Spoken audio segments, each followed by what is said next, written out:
Right. Left. Perfect. That was a tough one, though. It's long days here during preseason. Hit one more pop in the drill. But this is the time to get all the hard reps in. I grew up with the philosophy that sport can help you become a better person. And I want to be remembered as somebody who used their tennis to impact other people. I'll take that. These are the courts I grew up playing on.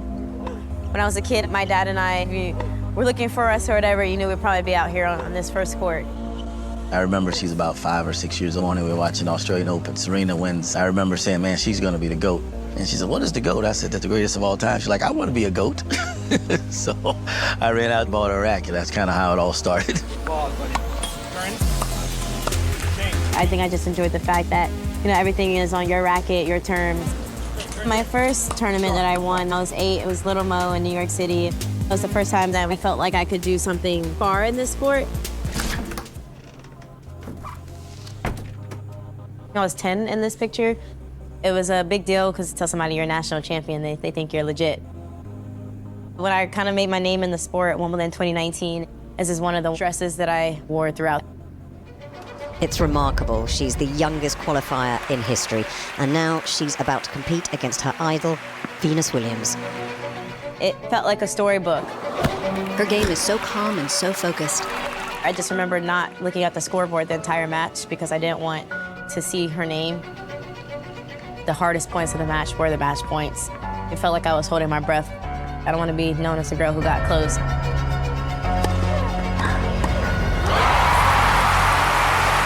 Who expects to win against their idol? What an incredible start for this 15-year-old. The youngest tennis player to win a match at Wimbledon since 1991, Coco Gauff. You guys are going to be hearing a lot about her. After that, the pressure was a lot more. Losing a lot more than I was used to. Oh, too good. There's a view that her game still has a way to go. People doubt you, and you know sometimes your feelings get the best of you. Tell us about the 2022 French Open final. You know, just my biggest dream was to win a Grand Slam at that time. First Grand Slam final for Gauff. She got to the round of 16 at Wimbledon in 2019. I was very anxious, not wanting to disappoint people. Horrible double fault. I think I put too much pressure on myself.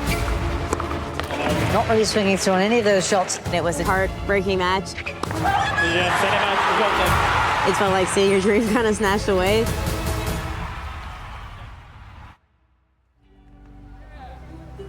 Growing up was never a thought for me to be a professional tennis player.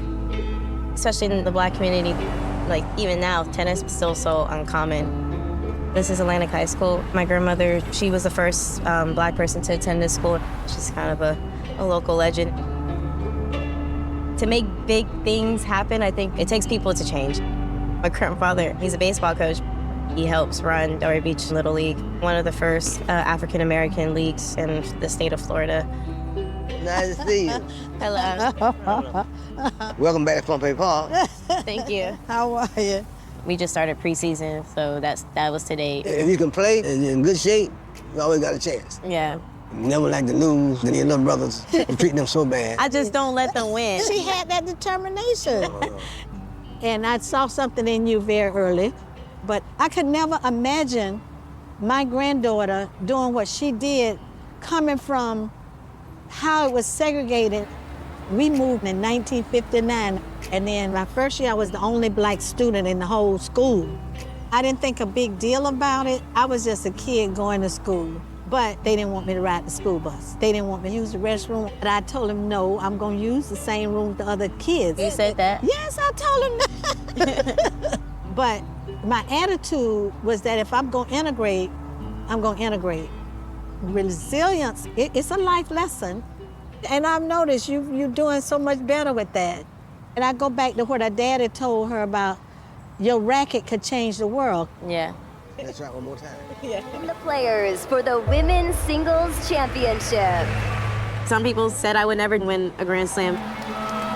And after the 2022 final, I knew I couldn't go be nervous and anxious because I obviously lost that time. But things were already not going great. I was down a set.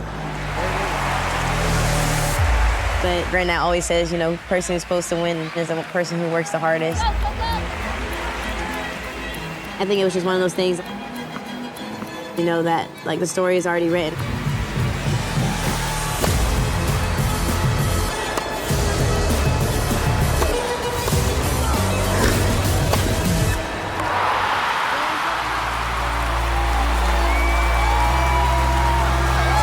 The fact that I can say I have a Grand Slam is crazy. But there's a lot more in life than just your sport. You can inspire people to do things, not just from playing, but who you are as a person. Coco, you've got something written on your shoes. Yeah, the quote is, you can change the world with your racket. My grandparents, they played their role so that I can live my life. What an incredible start. So I feel like I had to play my role so somebody else can live a better life. My grandmother, at the time, she was just a kid going to school. She didn't realize the weight of what she was doing. People like them didn't do that. We still could be living in a segregated world. You know, obviously it plays a role, and that's why me and you get to sit here and have this conversation right now.